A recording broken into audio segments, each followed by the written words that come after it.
Ovo nije autobiografski film, dakle to u smislu šta znači autobiografski film, jel da se to sve meni desilo, ali svakako da ima autobiografskih elemenata u filmu, ta poseta kod Vidovnjaka kao najkonkretnija stvar, ali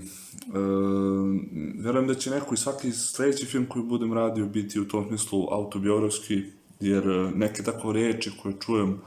u svom životu imam potrebu da zapišem, koje su mi interesantne fraze kad neko nešto izgovori ili nešto se nekome desi oko mene. Dakle, u ovom filmu mnogo od toga se nije desilo meni, ali puno tih stvari se desilo u nekom mom okruženju. Tako da u tom smislu je film ličan, ali ne bih rekao autobiografski. Nemam neki konkretan, neku inspiraciju u smislu vezano za humor u mom filmu, vezano za neki film. Više imam tako, opet naglašavam tu svoju neku strast prema tim rečima koje ljudi izgovaraju, specifičnim izrazima, karakterističnim, koji po meni otkrivaju nešto dublje o ljudima i onda kada to čujem, onda zapišem i to je često tako smešno, mislim, jer je nekako život nekako kad dođeš do te iskrenosti, onda je to i duhovito. Meni se čini kad ljudi kažu nešto suštinski iskreno o sebi, to je najčešće i duhovito, nekako meni je bar to najlepše kod ljudi, tako da u ovom filmu je bila potreba upravo se dođe do tog nekog, bar ovde, tog mentalitetskog, tužnog, pomešanog sa smiješnim, što je meni u stvari našu realnost srpsku baš čini. Takvom kakva jeste, autentičnom. Mislim, opet ne bih je rangirao da li je autentično ili nije, ali je to ono što ja prepoznajem u tome kako ljudi govore, da se često u nekim frazama ja zacijenim od smeha. Što se tiče Glogovca, to je stvar neobično za ovaj film. Mislim, meni nije na početku palo na pamet, čak su roditelji moji i tetka nešto došli u posetu meni u Beogradu. Oni su iz Kragujevca, mislim, ja sam iz Kragujevca.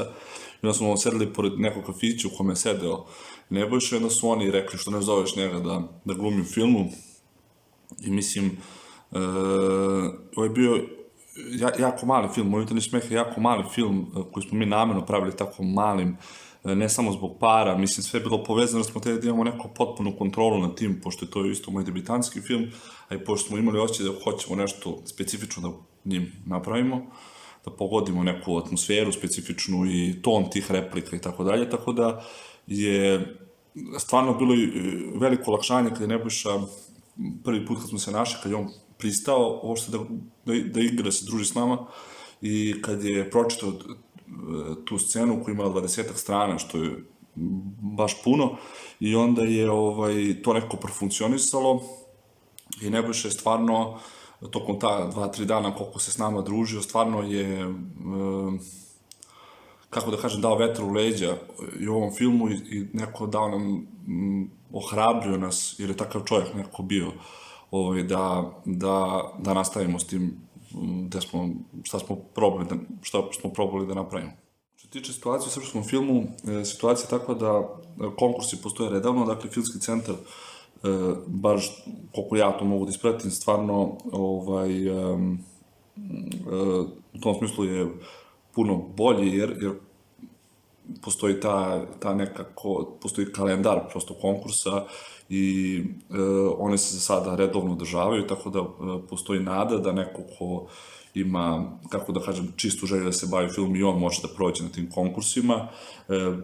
Svakako da komisija deluje da radi